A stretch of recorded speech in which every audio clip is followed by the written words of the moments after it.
여러분, 세상에는 외모나 또 피부색, 또 출신 배경 때문에 쉽게 평가를 받고 때로는 편견과 차별 속에 깊은 상처를 입는 사람들이 있습니다. 왜 이런 일이 일어날까요? 이 편견의 이유는 결국 우리가 보는 관점이 서로가 좀 다르기 때문입니다. 내가 어떤 사물을 바라보는 그 관점이 내가 생각하는 그 편협한 생각으로 인해서 그 사물을 바라볼 때 편견이 생기고 또 다른 생각들이 나타나게 되는 것을 봅니다. 여러분, 한자어 가운데 이런 상황을 잘 설명해 주는 단어가 있습니다.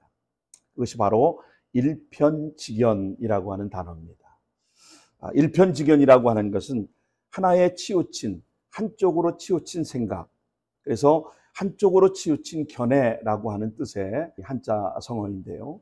자신의 생각만 옳다고 고집하고 전체를 보지 못하는 데서 내리는 그런 판단, 이것이 일편직염이라고 말합니다. 또 한 가지 이와 비슷한 단어가 하나 있는데 그것이 바로 관견이라고 하는 단어입니다.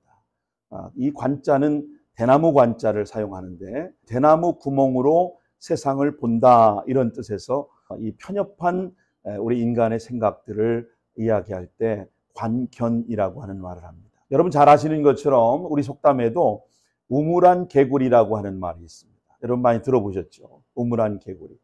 그래서 우물 안에서 하늘을 쳐다보는 개구리의 그 편협함, 그런 자신의 주관적인 편협성을 이야기할 때 우물안 개구리와 같다, 이렇게 말을 하는 것이죠. 한자성어에 보면 백문이 불여일견이다, 이런 말이 있습니다. 백문이 불여일견이라고 하는 말은 100번 듣는 것보다는 한 번 보는 것이 낫다. 백문이 불여일견이라는 말을 제가 삶으로 경험을 했던 사람.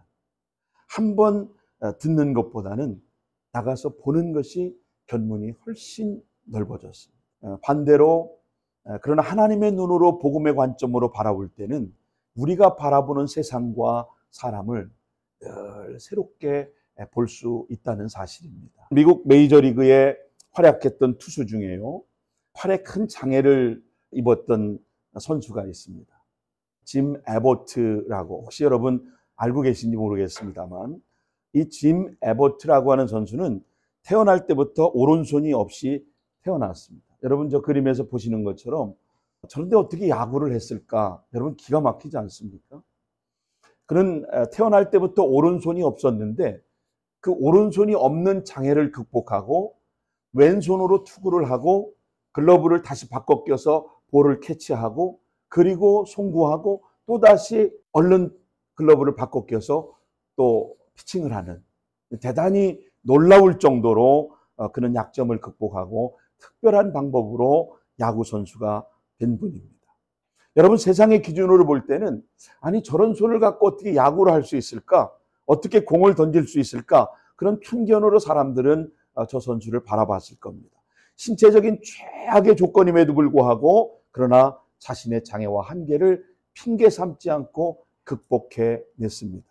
결국 그는 피나는 노력으로 야구 선수로서 놀라운 열매를 맺게 되는데 88년도에 대한민국에서 올림픽이 열렸지 않습니까? 이때 일본과 야구 결승전에서 짐 에버트가 피처로 나와서 우승을 거머쥡니다.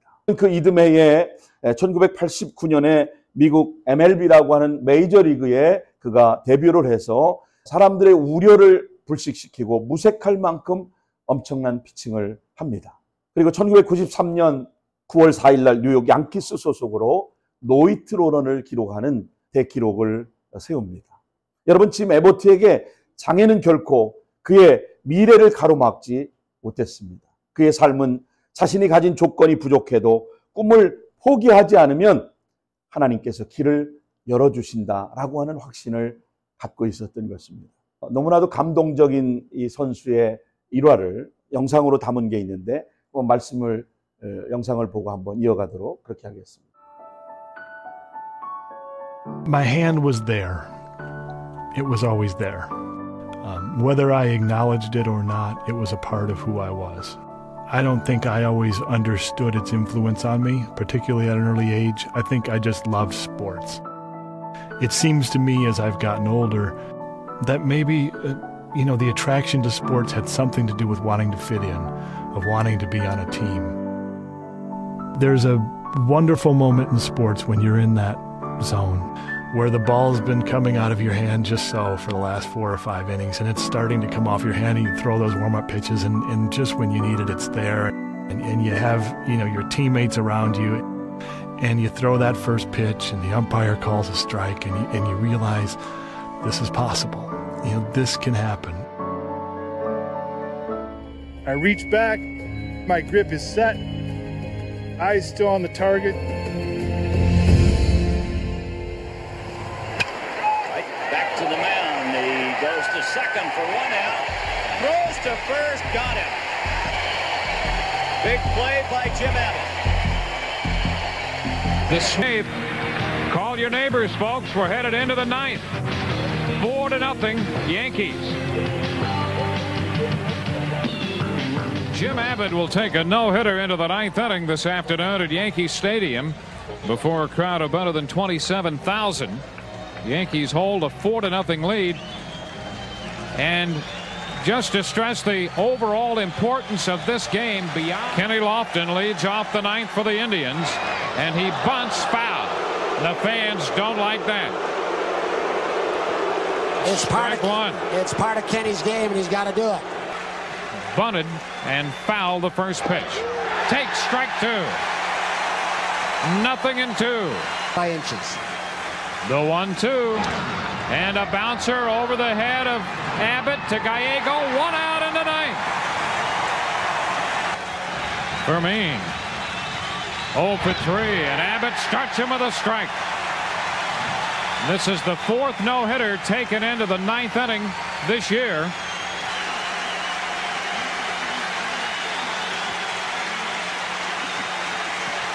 Abbott's pinch. Fly ball. Left center field. Long run. Bernie Williams. He's there. 2 outs in the 9th as Bernie Williams tracked it down into left center field. 2 outs. Jim Abbott has a no-hitter. 2 outs into the 9th. Carlos Baerga 0 for 3 today.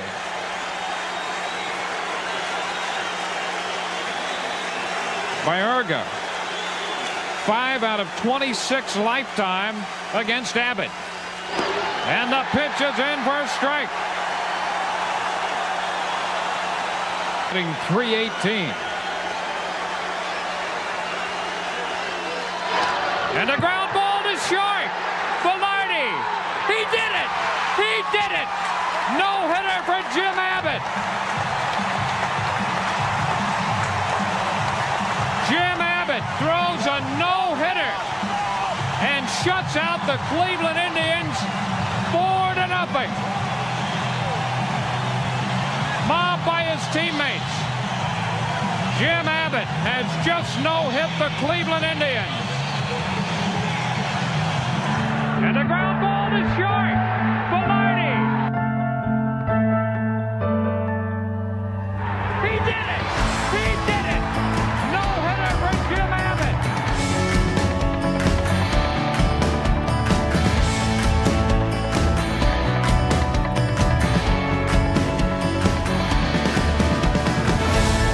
여러분, 인간은 언제나 자신의 부족함과 한계를 바라보면서 낙심합니다. 좌절합니다. 그러나 하나님은 그런 우리의 연약함과 부족함을 오히려 그분의 능력을 드러내는 도구로 사용하신다는 겁니다.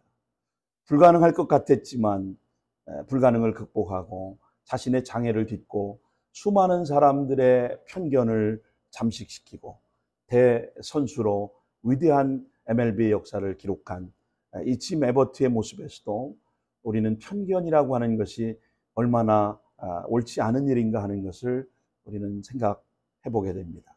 여러분, 바울이 고백한 것처럼 바울도 고린도서 12장 9절에 내 은혜가 내게 족하도다. 이는 내 능력이 약한 데서 온전하여집니다. 나는 연약하고 나는 부족하지만 하나님이 나를 붙잡아 주시고 나를 사용하시면 그 능력이 온전하여진다는 사실을 고백하고 있는 겁니다. 고린도서 1장 27절 말씀에도 보면 그러나 하나님께서 세상에 미련한 것들을 택하사 지혜 있는 자들을 부끄럽게 하시고 또 하나님께 세상의 약한 것들을 택하사 강한 것들을 부끄럽게 하시는 하나님이십니다. 여러분 영상에 보신 이 짐 에버트, 오른팔이 없는 악조건 속에서도 누구보다도 투철한 정신을 가지고 MLB의 대기록을 써갔습니다. 마찬가지로 이 약함 속에도 하나님이 은혜를 주시고 하나님의 은혜를 붙들 때 하나님께서 오늘 저와 여러분을 통해서 놀라운 일을 이루실 줄로 믿으시기 바랍니다. 여러분 짐 에버트는 그가 은퇴한 이후에 청년들과 청소년들에게 또 장애인들에게 그가 할 수 있는 Yes, you can 이라고 하는, 그러면서 그는 모티베이셔널 스피커로 동기부여 연설가로 수없이 많은 사람들을 만나고 강연자로 나서서 이 젊은이들을 깨우고 있는, 그가 한 동기부여하는 연설을 통해서 그는 이런 고백을 했습니다. 사람들은 늘 나에게 불가능할 것이라고 했습니다. 하지만 저는 주어진 조건 안에서 할 수 있는 것을 계속해 나갔습니다. 결국 하나님께서 길을 열어주실 때 길이 열리게 되었습니다. 사랑하는 여러분, 이런 편견의 모습은 우리가 성경 속에서도 발견할 수 있는데요. 여러분 잘 아시는 대로 요한복음 4장에 보시면 예수님께서 사마리아 여인을 만난 대화하는 그 장면을 여러분 한번 떠올려 보시기 바랍니다. 요한복음 이 4장을 이해하시기 위해서는 당시의 또 문화적인 배경을 여러분이 조금 이해하셔야 이 사마리아 여인과 예수님과의 대화를 여러분이 훨씬 더 잘 이해하실 수 있을 것입니다. 솔로몬 사후에 나라가 두 개로 갈라지지 않았습니까? 남왕국 유다와 북왕국 이스라엘로 나라가 쪼개지고 말았습니다. 그래서 북왕국의 수도는 사마리아였고 남왕국의 수도는 예루살렘이었습니다. 이 두 나라가 갈라졌는데 북이스라엘은 여러 왕들이 계속되는 우상 숭배를 통해서 나라가 위태할 지경에 이르게 됩니다. 결국 강대국 아시리아에 의해서 침공을 받습니다. 주전 722년입니다. 결국 이 나라가 없어지고 북왕국은 역사 속에서 완전히 사라지고 맙니다. 여러분이 이 내용을 좀 더 잘 이해하시기 위해서는 열왕기하 17장 말씀을 여러분 잘 주목해서 읽어보시면 이 북왕국 이스라엘의 역사를 잘 이해하실 수가 있습니다. 결국 사마리아인들은 북이스라엘의 멸망 후에 이방 민족과 혼합돼서 생겨난 사람들이다, 이런 편견을 갖기 시작한 겁니다. 그래서 유대인들은 그들이 순수하지 못한 자, 배교한 자로 여기고 그들을 사람 취급도 하지 않고 이 개 취급을 하면서 그들과 함께 하기를 원치 않았던 겁니다. 그래서 유대인 남성과 사마리아 여인이 공개적으로 대화를 한다는 것은 사회적인 통념과 관습을 깨트려버리는 일이었습니다. 그런데 예수님은 사마리아 땅 수가성 우물에 한 여인을 만나주신 겁니다. 저는 예수님이 일부러 그 여인을 만나기 위해서 그 대낮에 그 12시 때약빛에 아무도 우물가에 오지 않는 그 시간에 예수님은 그 한 영혼을 바라보고 한 여인의 복것을 마치고 그 사마리아 여인을 만나기 위해 우물가에 앉으셨다고 저는 생각합니다. 보통 유대인이라면 삼가했을 이 만남에서 예수님은 그 여인과의 담을 허물고 사람의 시선을 피해 정오 12시에 그 자리에 계셨던 겁니다.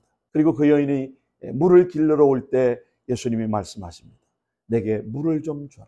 내게 물을 좀 달라고 요청하십니다. 이것은 단순한 물 이야기가 아닙니다.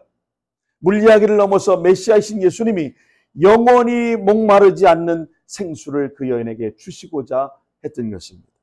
예수님은 그녀의 과거의 상처, 남편 5이 있었던 것, 현재의 그 남편이 자기 남편이 아닌 걸 예수님은 아셨습니다. 하지만 예수님은 정죄하지 않으셨습니다. 대신해서 그 여인에게 참된 예배자로 부르셨다고 하는 사실을 성경은 기록하고 있습니다. 자, 여러분 요한복음 4장 23절 말씀 우리 같이 한번 읽어보겠습니다. 시작. 아버지께 참되게 예배하는 자들은 영과 진리로 예배할 때가 오나니 곧 이때라. 아버지께서는 자기에게 이렇게 예배하는 자를 찾으시느니라. 아무도 사람 취급하지 않는 그 편견을 가지고 있던 그 여인에게 예수님은 참된 예배가 무엇인지를 말씀해 주신 것입니다. 유대인이나 사마리아인이라는 경계를 넘어서 누구든지 예수 그리스도를 통해 구원에 이를 수 있다고 하는 복음의 본질을 그 여인에게 말씀해 주신 것입니다. 여러분, 예수님은 이런 차별과 장벽을 뛰어넘어서 누구도 인정해 주지 않던 그 여인에게 구원의 은혜를 베푸셨습니다. 여러분, 우리의 삶에도 사람 사이의 벽, 인종과 문화와 신분과 과거의 상처를 뛰어넘는 복음을 전하고 예수님의 사랑을 실천하는 예수님의 본을 따르는 진정한 그리스도인의 삶을 살아낼 수 있기를 예수님의 이름으로 축원합니다. 약함과 상처가 있는 자에게 구원의 은혜를 동일하게 열어주신 이것이 바로 참된 그리스도인의 삶이고 이것이 소망의 삶인 것입니다. 예수님은 사마리아 여인과의 만남은 차별을 깨트리고 그 여인에게 구원의 놀라운 사건을 보여주신 겁니다. 외국인이었던 나하만 장군은 어떻습니까? 하나님의 은혜를 통해 이 나하만 장군이 새 생명을 얻었습니다. 열왕기하 5장에 기록된 내용을 보니까 외국인이었던 이 나하만 장군, 하나님의 은혜로 새 생명을 얻는 그런 내용이 성경에 기록되어 있습니다. 나하만은 아람, 지금의 시리아라고 하는 아람 나라의 군대 장관이었습니다. 대단한 업적을 세워서 나라에서 추앙받는 그런 군대 장관이었습니다. 그런데 그에게 한 가지 문둥병이라고 하는 나병이 그에게 찾아온 것입니다. 당시 나병은 치유 불가능한 불치병으로 사회적으로 종교적으로 큰 수치와 고립을 의미했습니다. 그래서 그 당시 나병 환자는 회중과 분리를 시켰고 가족과도 분리를 시킬 만큼 아주 고립된 삶을 살 수밖에 없는 그런 상황이었던 것이죠. 근데 하나님의 은혜가 시작됩니다. 그 집에 이스라엘의 소녀종이 그의 아내에게 이렇게 말합니다. 우리 주인님이 사마리아에 계신 선지자 앞에 가셨으면 좋겠습니다. 그가 나병을 고쳐드릴 수 있을 것입니다. 이렇게 작은 종의 증언을 통해서 하나님의 은혜의 길이 나하만에게 열린 겁니다. 나하만은 많은 예물과 기대를 가지고 엘리사를 찾아갑니다. 그런데 놀랍게도 엘리사는 그를 만나주지 않습니다. 여러분, 한 나라의 군대 장관이 왔는데 여러분 웰컴하고 하스피텔리티를 잘해서 그를 환대해야 되지 않겠습니까? 근데 나하만은 그런 아주 모멸감을 느낄 만큼 엘리사에게 푸대접을 받습니다. 엘리사는 이렇게 말합니다. 요단강에 가서 몸을 7번 씻으라.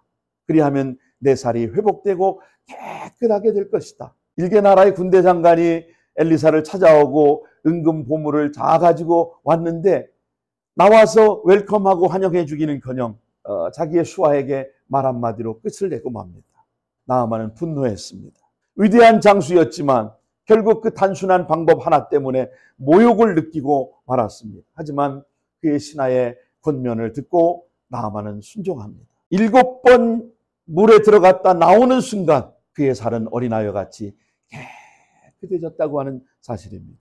나하만은 단순한 병을 고침받은 것을 넘어서 하나님을 고백하는 믿음을 그가 갖게 됩니다. 나하만의 고백을 한번 보십시오. 이제 내가 이스라엘 외에 온 천하에 신이 없는 줄을 아나이다.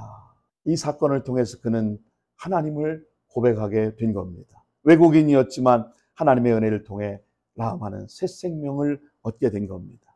오늘을 살아가는 우리에게 이 나하만의 사건을 통해서 어떤 교훈을 주고 있습니까? 하나님의 은혜는 혈통을 넘어서 국적과 신분을 넘어서 하나님이 역사하신다는 사실을 깨닫게 되는 것입니다. 순종이 없이는 치유와 구원의 은혜를 누릴 수가 없습니다.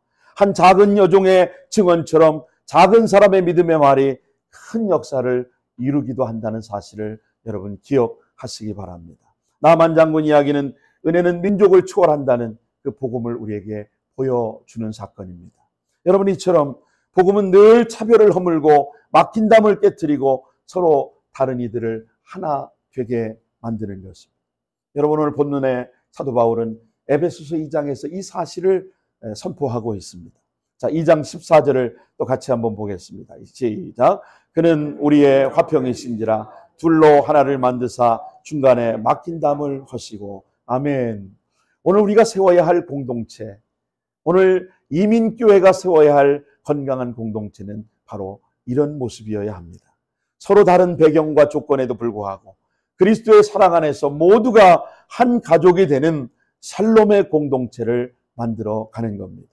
그런 공동체 안에서 편견은 사라질 것이고 그런 공동체 안에서 웃음과 사랑의 꽃이 피어나게 될 것입니다. 여러분, 오늘 성경 본문은 교회야말로 이 편견의 벽을 넘어서 서로에게 선물로 주어진 그리스도의 공동체라는 사실을 사도 바울은 증언하고 있습니다.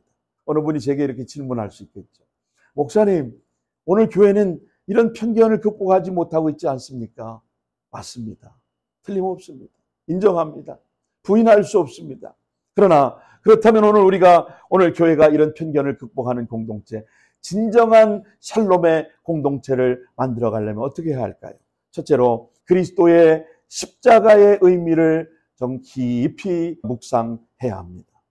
십자가를 깊이 묵상하셔야 합니다. 십자가의 해답이 있습니다. 십자가에 여러분 놀라운 비밀이 담겨져 있습니다. 예수 그리스도의 십자가의 의미를 깊이 묵상할 때 오늘 우리는 진정한 샬롬의 공동체를 세워갈 수가 있습니다. 예수 믿으면서도 여러분 십자가와 무관한, 십자가와 나와는 상관없는 오로지 나의 유익만을 추구하는, 영광만 구하는 삶을 산다면 샬롬의 공동체를 꿈꿀 수가 없을 것입니다. 자, 여러분 성경을 보겠습니다. 고린도전서 1장 18절입니다. 같이 한번 읽습니다. 시작. 십자가의 도가 멸망하는 자들에게는 미련한 것이요 구원받는 우리에게는 하나님의 능력이라. 할렐루야. 세상 사람들이 볼 때는 아니 저 예수가, 저 능력 있는 사람이 왜 십자가에 저렇게 처절하게 죽어갈까? 그러나 구원받은 하나님의 백성들은 하나님의 능력이 되는 사실을 오늘 우리는 알게 되는 것입니다. 헬라인은 지혜를 구하고 유대인은 표적을 구하지만 하나님은 십자가에 못 박힌 그리스도를 통하여 오늘 우리에게 구원의 길을 여셨다는 사실을 여러분 믿으시기를 바랍니다. 십자가는 여전히 세상 사람에게는 어리석게 보일 것입니다. 그러나 구원받은 우리에게는 능력이라는 사실, 그 십자가가 능력이고 십자가 안에서 새 생명을 얻을 수 있고 십자가 안에서 오늘 우리가 구원을 얻고 하나님의 자녀가 될 수 있는 겁니다. 예수님께서도 십자가의 고난을 생각하며 이 땅에 계실 때 많은 사람들에게 이웃을 사랑하고 원수를 사랑하라고 오늘 우리에게 교훈해 주셨습니다. 마침내 하나님을 모르고 하나님을 대적하고 살고 있는 하나님의 원수된 사람들을, 죄를 당신이 짊어지시고 십자가에서 죽어주셨습니다. 자, 여러분 14절을 보십시오. 같이 한번 또 읽습니다. 시작. 그는 우리의 화평이신지라 둘로 하나를 만드사 원수된 것 곧 중간에 막힌 담을 자기 육체로 허시고. 예수님이 십자가 지고 죽으시는 그 순간에 휘장은 위에서부터 아래로 쫙 찢어지고 말았습니다. 사람이 찢었다면 위에서 찢을 수 있었겠습니까? 아래서 찢어서 위로 찢어가야죠. 여러분 바울 사도도 같은 맥락에서 로마서 5장 10절에 이런 고백을 합니다. 곧 우리가 원수 되었을 때 그의 아들의 죽으심으로 말미암아 하나님과 화목하게 되었은지. 하나님과 원수로 살아갈 필요가 없게 된 겁니다. 오늘 우리를 화목하게 만든, 죄인된 우리가 영원히 죽을 수밖에 없던 그 자리에서 예수님 통해서 우리를 진정한 화목의 길을 열어주신 겁니다. 이게 바로 십자가입니다. 이것이 바로 복음입니다. 십자가는 우리가 하나님과 원수로 살아가던 그런 담과 벽을 철저하게 무너뜨린 겁니다. 그런데 우리는 아직도 이 벽을 허물지 못하고 아직도 편견에 사로잡혀서 사람을 판단하고 사람을 내 방식대로 평가하며 진정한 십자가의 의미와는 아무런 상관없는 그런 신앙생활을 우리가 하고 있지 않습니다. 이 십자가의 의미를 묵상하는 우리들이 어떻게 살아야 마땅할까요? 편견의 대상인 이웃을 향하여 우리가 이렇게 한번 물어봐야 할 것입니다. 예수님이라면 어떻게 하셨을까? 그 마음을 계속 저한테 주시는 거예요. 예수님이라면 저분을 어떻게 하셨을까? 제가 얻은 결론은 네가 뭔데? 네가 뭔데? 네가 뭔데 예수님도 용납하는 그 사람을 네가 정죄하고 네가 판단하냐? 하나님 앞에 내가 회개하는 시간을 가졌습니다. 잘 아시는 것처럼 이 찰스 쉘턴이 예수님이라면 어떻게 할까? 이 책을 쓰면서 자신에게 놀라운 기적들을 경험했던 것을 그가 고백하지 않습니까? 여러분 오늘도 참으로 십자가의 사건을 경험한 사람들이라면 What would Jesus do?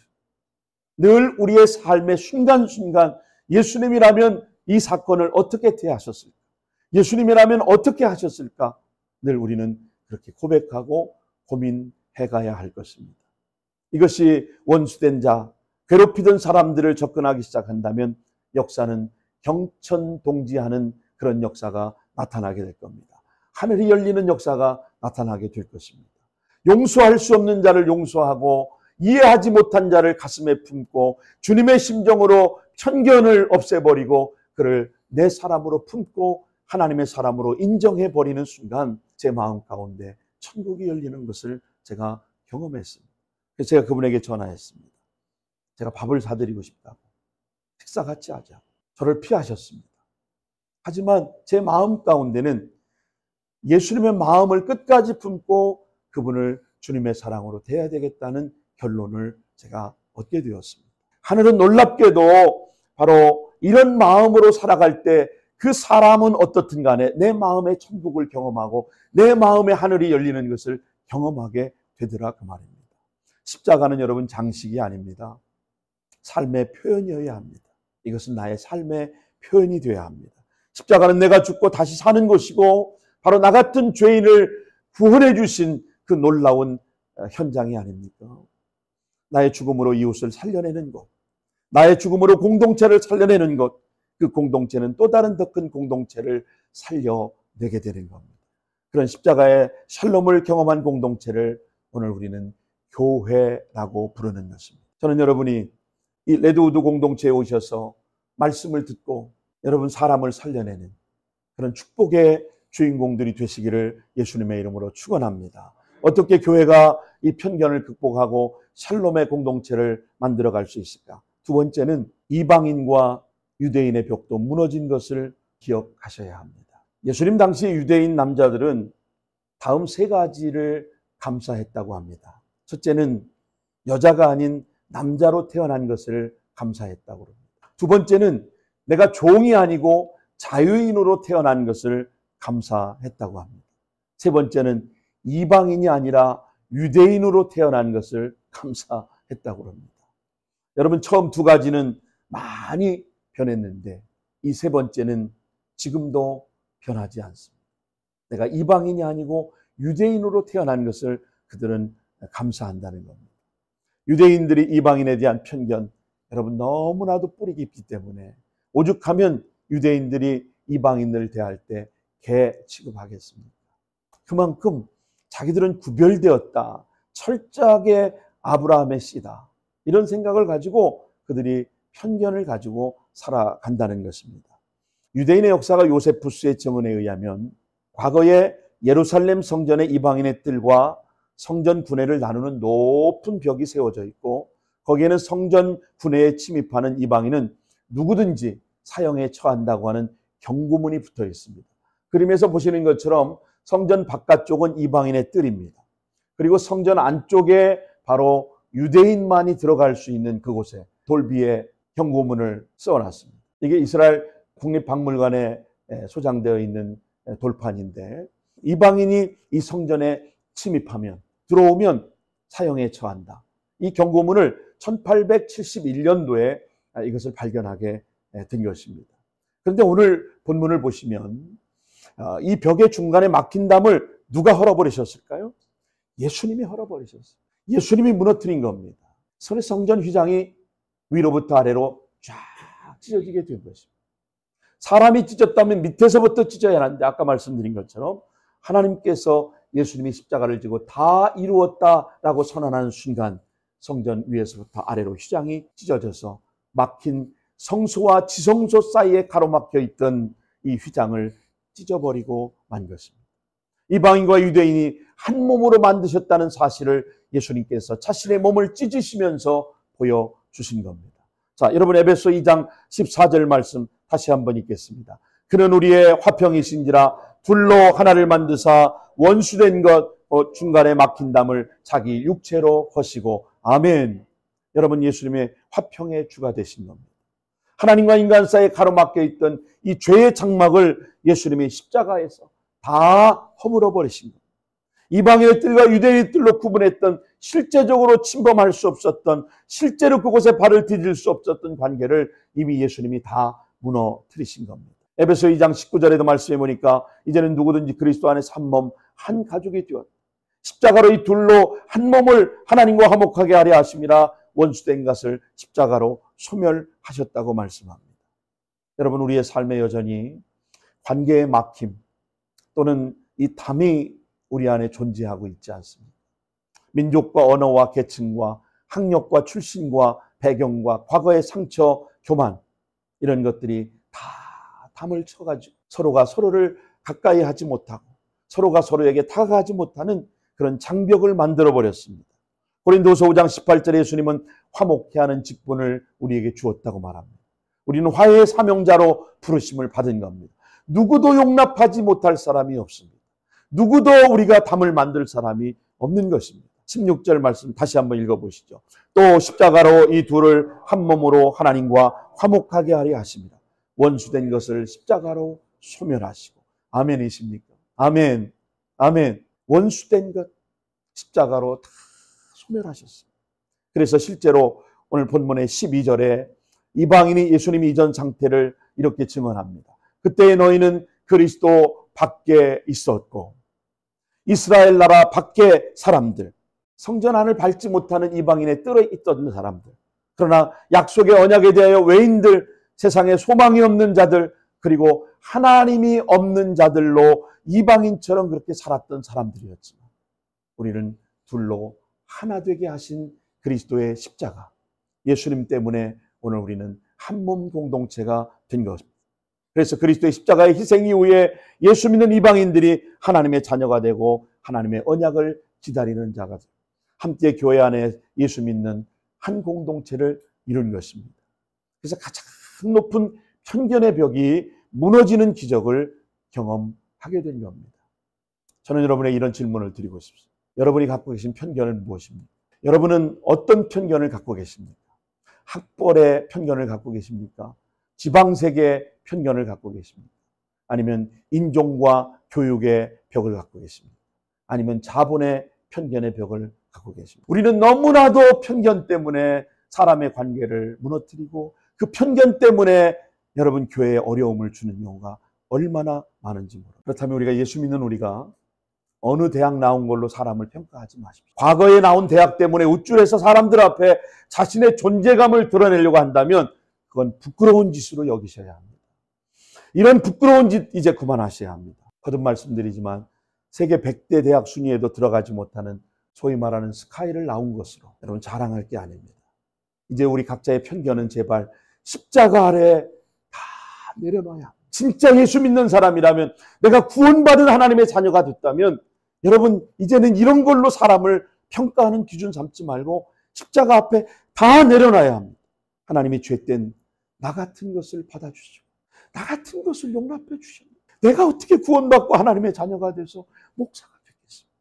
나는 그거 생각할 때마다 우리는 판단하고 정죄할, 우리가 받지 못할 사람이 없습니다. 여러분 13절 한번 보십시오. 우리 13절 같이 한번 읽습니다. 시작. 이제는 전에 멀리 있던 너희가 그리스도 예수 안에서 그리스도의 피로 가까워졌느니라. 아멘. 아멘이십니까? 여러분 어떻게 우리가 편견을 극복하고 샬롬의 공동체를 만들어갈 수 있을까요? 마지막 세 번째는 성령으로 함께 아버지께 나옴을 배워야 합니다. 그리스도의 십자가의 의미를 묵상하고 이방인과 유대인의 벽도 무너진 것을 우리가 기억한다면 성령으로 함께 아버지께 나옴을 배워야 합니다. 이제 이방인과 유대인 사이의 벽이 무너지면 우리에게 일어난 가장 위대한 기적이 무엇일까요? 자, 18절입니다. 같이 읽습니다. 이는 그로 말미암아 우리 둘이 한 성령 안에서 아버지께 나감을 얻게 하려 함이라. 성령의 역사를 체험하고 함께 한 자리에서 함께 한 아버지를 예배하고 한 하나님을 찬양하고 한 하나님을 섬기는 존재가 되었다는 겁니다. 이것이 바로 진정한 하늘의 평화를 경험한 샬롬의 공동체의 모습인 겁니다. 이 샬롬의 공동체야말로 여러분 기적을 만들어내는 놀라운 역사가 있음을 여러분 믿으셔야 합니다. 이스라엘의 유대인과 이방인의 벽은 조금씩 무너지고 있습니다. 이스라엘 메시아 유대인 공동체에서 종종 이 팔레스타인의 아랍 그리스도인들과 함께 헐싸안고 예배하는 기적이 지금 일어나고 있습니다. 유대인 그리스도인이 지도자들과 아랍 그리스도인들이 함께 광야에 나가서 만나서 기도하고 밤을 지새우며 기도하며 놀라운 부흥을 꿈꾸고 있는 지금 세계가 이렇게 움직이고 있습니다. 여러분 우리나라 역사 속에서도 가장 큰 편견은 세 가지 유교문화권 안에서 있었습니다. 하나는 남녀의 성차별에 대한 편견이었습니다. 또 하나는 양반과 상민에 대한 신분의 편견이었습니다. 또 하나는 지방색의 편견입니다. 사실 이 지방색의 편견은 최근세사에 정치인들이 표를 구걸하기 위해서 선량한 백성들을 양극화로 나눈 것 아니겠습니까? 이 세 가지 편견을 무너뜨린 우리 한국교회사에 아주 유명한 한 교회를 여러분에게 소개하겠습니다. 전북 김제 금산리 정읍과 김제로 나가는 그 길목에 자리 잡은 바로 금산교회입니다. 이 교회가 기역자 교회입니다. 왜 이렇게 만들어졌는지 아십니까? 남녀 7세 부동석이라고 그래서 거기 교회 가면 이렇게 조형물로 남자 여자를 이렇게 나눠놨습니다. 그리고 더 재밌는 사실은 저기 하얀 천이 보이시지 않습니까? 그게 바로 남자 여자를 가려놓은 커튼이었습니다. 그걸로 커튼을 치고 남자 여자가 함께 바라보지 못하도록 예배를 드렸습니다. 제 주일학교 때 어렸을 때 기억에 저희 교회도 가운데 커튼이 있었습니다. 예배를 시작하면 목사님이 종을 땅 치면 커튼을 쭉 이렇게 치셨어요. 신발도 남자 따로 여자 따로, 들어가는 입구도 저희 교회도 고향교회도 그렇게 달라졌었습니다. 나중에 하나님을 예배하고 성경을 공부하면서 이런 필요성을 느끼지 못하고 점진적으로 이런 일들이 이제 철거되기 시작하고 이 남녀의 편견의 차이를 극복하는 그런 교회가 되었습니다. 이때가 1920년도입니다. 그런데 더 놀라운 감동이 이 교회 안에 있습니다. 이 교회에 던진 또 하나의 감동은 이 교회를 개척한 개척 공로자가 이 조덕삼 장로님이신데 이분이 이야기가 한국 교회사의 스토리로 만들어졌습니다. 이적에 최초로 복음을 전했던 루이스 보이 데이튼이라고 하는 한국명의 최의신이라고 하는 선교사가 이 교회 목회를 할 당시였습니다. 그때 이 조덕신 집사님의 사랑채에서 금산교회가 시작이 됐는데 이 조덕삼 집사님의 마부였던 이자익이라고 하는 청년이 예수를 믿게 된 거예요. 근데 참 놀랍게도 조덕상 장로님과 이자익이라고 하는 청년이 같은 날 세례를 받게 됩니다. 그리고 함께 그 이듬해에 집사로 임명을 받습니다. 놀라운 사실은 이제 시간이 좀 지나서 교회에서 장로를 세워야 하는데 장로를 세우기 위해서 이제 이 데이트 선교사가 투표를 하는데 이 조덕삼 집사님은 투표에서 떨어지고 말았어요. 그리고 자신의 마부였던 이자익이라고 하는 이 청년이 집사가 된 이후에 장로가 된 겁니다. 이제 피택 장로가 된 거예요. 마방 주인인 조덕삼을 떨어지고 하인 이자익이 장로로 뽑혔습니다. 이 이자익이라고 하는 분은 전라도 출신이 아니고 경상도 출신이었습니다. 경상도 출신이 전라도 지역에서 그것도 조덕삼 씨의 마부로 있던 그 종이 장로가 되었으니 그날 사무총회 때 분위기가 어땠을까? 여러분 짐작이 가시지 않습니까? 찬물을 끼얹은 것처럼 냉랭하게 교회는 찬바람이 쌩쌩 불고 있을 때 조덕삼 집사님이 신상 발언을 요청을 해서 최이덕 선교사님에게 손을 들고 신상 발언을 하고 이렇게 말을 한 겁니다. 여러분 놀랍지 않습니까? 우리 금산교회 교인들은 오늘 참으로 놀라운 훌륭한 선택을 해냈습니다. 저희 집에서 일하는 이자익 영수를 저보다 신앙의 열의가 대단합니다. 당선될 분이 당선되셨습니다. 참으로 감사합니다. 여러분 놀랍지 않습니까? 저는 이게 바로 참된 교회의 모습이 아닐까. 물론 그 후에 조덕삼 장로님도 이분이 장로가 되셨습니다.